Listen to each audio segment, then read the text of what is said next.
stuff from the tubules, which is the busiest part, I guess, there. When you're drawing materials from the tubular filtrate and pulling it back into the blood and keeping it, which most stuff is kept, of course, that's tubular reabsorption. And what part, another good question here, what part of your nephron does most of the tubular reabsorption? Proximal convoluted tubule, right there. Remember, almost 2/3 of the water is reabsorbed there.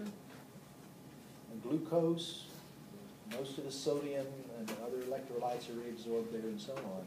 Doesn't mean that other parts of the tubules aren't doing some reabsorbing too, but they do. But most of it's right there in the proximal tubule.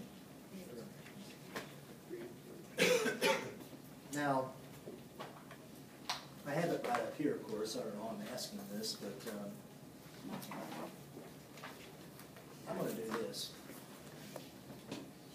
Blank this thing out. Ask you a question. Which occurs at the greatest rate, greatest volume per unit time?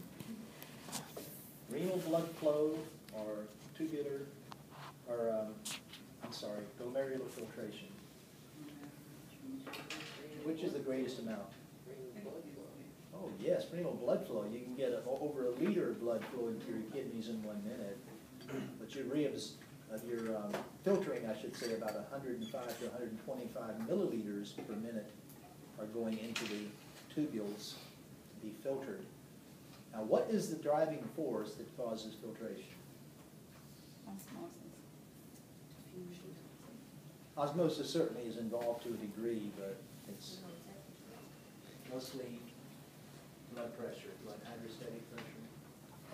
The high blood pressure that's coming in through the afferent arteriole into the glomeruli would be forcing fluid out. It goes out through the membranes, and the filtration slits formed by those podocytes and into the, what do you call this space inside the Bowman's capsule? Capsular space, right. And then from there to the proximal tubule. And then the proximal convoluted tubule gets busy reabsorbing most of the stuff that comes to it. So I think a lot of you still don't fully comprehend those differences in those processes. You got 3 fluids in the kidney, not counting the regular interstitial fluid, of course. There's that in there too. But the main fluids of concern here be the blood, which comes in and has to have some stuff removed from it and added to it as well. And then you filter that blood in the renal corpuscle from the glomerulus to Bowman's capsule.